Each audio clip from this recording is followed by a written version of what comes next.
મધ્ય ગુજરાતની સૌથી મોટી હોસ્પિટલ એસએસજી હોસ્પિટલ અને એસએસજી હોસ્પિટલના સત્તાધીશોએ લીધેલો એક નિર્ણય જે ચર્ચાનો વિષય બની ગયો અને લોકોની નારાજગી બાદ તંત્રએ આ નિર્ણય તાત્કાલિક પાછો ખેંચવો પડ્યો। એસએસજી હોસ્પિટલના કોલ્ડ રૂમમાં જો મૃતદેહ તમારા દ્વારા મૂકવામાં આવે છે તો એ મૃતદેહની જવાબદારી હોસ્પિટલ તંત્રની નહીં રહે। જવાબદારીમાંથી હાથ ખંખેરવા માટે આ અસંવેદનશીલ નિર્ણય હોસ્પિટલ દ્વારા લેવામાં આવ્યો હતો અને લોકોની નારાજગીનું કારણ બન્યું આ નોંધ જે નવા ફોર્મમાં લખવામાં આવી હતી કે તમારે ત્યાં જો કોઈનું મૃત્યુ થાય છે, સગા સંબંધી વિદેશમાં રહે છે, બહારગામ રહે છે અને તમારે મૃતદેહને કોલ્ડ રૂમમાં મૂકવાની ફરજ પડે છે તો કોલ્ડ રૂમમાં મુકાયેલ મૃતદેહ જો સડી જાય છે, મશીનમાં ક્ષતિ સર્જાય અને કોઈ પણ પ્રકારે મૃતદેહને નુકસાન થાય છે તો તેની જવાબદારી હોસ્પિટલ તંત્રની નહીં રહે।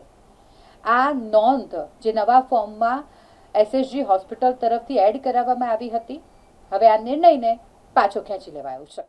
સયાજી હોસ્પિટલનું જિદ્દી વલણ લોકોની નારાજગીનું કેન્દ્ર બન્યું। અગાઉ કોલ્ડ રૂમમાંથી મૃતદેહ બદલાઈ જવાની, મૃતદેહને નુકસાન સહિતની ઘટનાઓ બની ચૂકી છે અને હવે મૃતદેહ સાચવવાથી હોસ્પિટલ તંત્રએ હાથ અદ્ધર કરી દીધા। જો ઘરમાં કોઈનું મૃત્યુ થાય અને સ્વજનો વિદેશ કે બહારગામથી આવવાના હોય, સયાજી હોસ્પિટલના કોલ્ડ રૂમમાં મૃતદેહ મૂકવામાં આવતો હતો અને જે માટેના ફોર્મ પણ ભરવામાં આવતું હતું।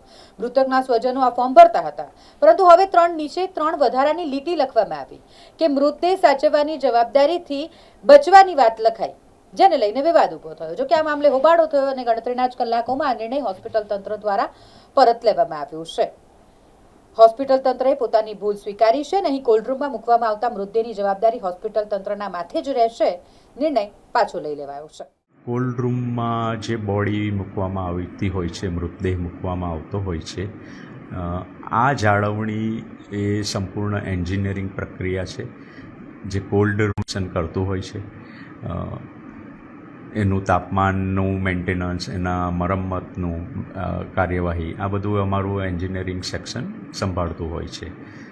પરંતુ થોડા સમય પહેલાં એક ઘટના ઘટી હતી જેમાં આ બાબતે તબીબ મિત્રને જવાબદાર ગણી તબીબ મિત્ર પર હુમલો કરવામાં આવેલો હતો। તો આ સંદર્ભમાં પબ્લિકને પહેલેથી જ અમે સમજાવવા માગતા હતા કે આ પ્રકારની ક્ષતિ કોઈપણ મશીનમાં શક્ય હોય છે, જેના માટે તબીબ મિત્ર જવાબદાર નથી હોતા। હોસ્પિટલનું તંત્ર આ કેબિનેટની જાળવણી માટે સંપૂર્ણ પ્રયાસ કરતું જ હોય છે।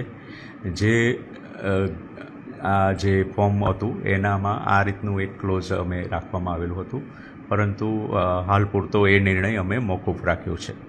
સર, કેમ આ નિર્ણય પાછો કેમ કરવામાં એ અમારા સત્તાવાળાએ ડિસિઝન લીધું છે કે નિર્ણય હાલ પૂરતો મોકૂફ રાખવામાં આવે। આ એક મેસેજ આપવા માટે આ નિર્ણય લેવાયો હતો? મેસેજમાં અમે એ જ જણાવવા માગતા હતા કે આ સંપૂર્ણ એન્જિનિયરિંગ પ્રક્રિયા હોય છે, આની જાળવણી મશીનનું બગડી જવું કે મશીનના તાપમાનનું અચાનક વધી જવું, આ ઘટનાઓ ડૉક્ટર મિત્રના હાથમાં નથી રહેતી, એ એન્જિનિયરિંગ સેક્શનનું જવાબદારી રહેતી હોય છે। ના, યોગ્ય નહીં કહેવાય। પહેલાં બોલી દીધું એ બોલી દીધું, હવે તો પછી શું છે કે પાછો ખેંચો, એ તો એનો મતલબ શું? એ યોગ્ય ના કહેવાય। ગંભીર બેદરકારી માનો છો? હા, ગમે બેદરકારી।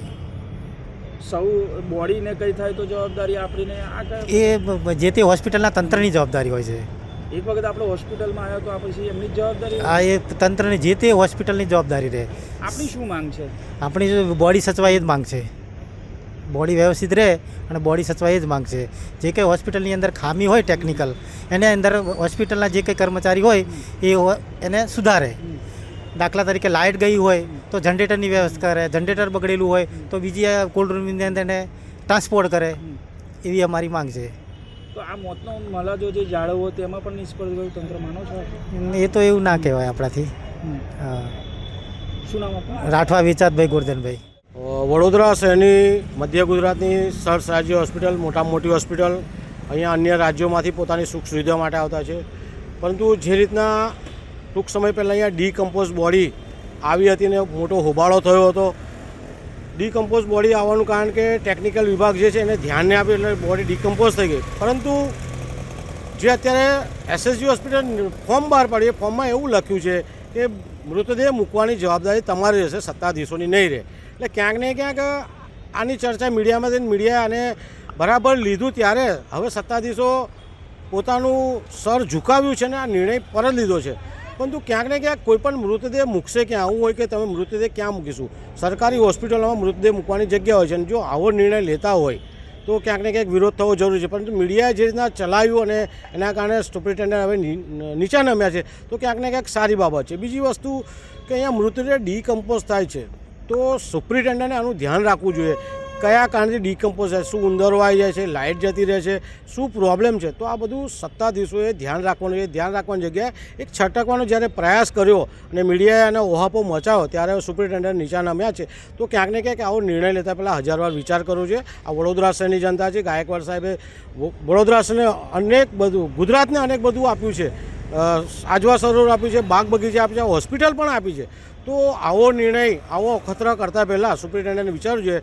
અત્યારે જે તગલખી નિર્ણય પાછો લીધો છે એને અમે વધાવી લઈએ છીએ.